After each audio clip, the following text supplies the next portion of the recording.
Hello, we are Carmelo and Antonio.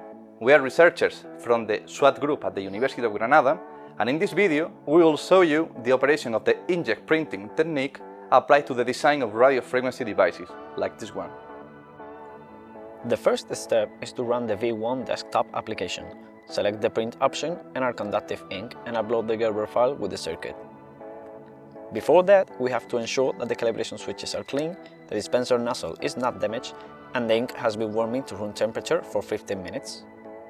Next, we position the circuit, and as you can see, we measure the height.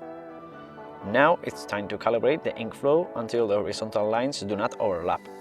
We do this by changing the value of the C and E axis. Once the ink flow is calibrated, it's time to print the circuit. Next, we will show the operation of the inkjet printer applied to the design of a radio frequency device, in this case, a square spiral-shaped antenna. For the manufacturing, we have made use of the Ultra Flexible Conductor 2 ink, a conductive ink mainly formed by silver metallic nanoparticles dissolved in a glycol ether acetate.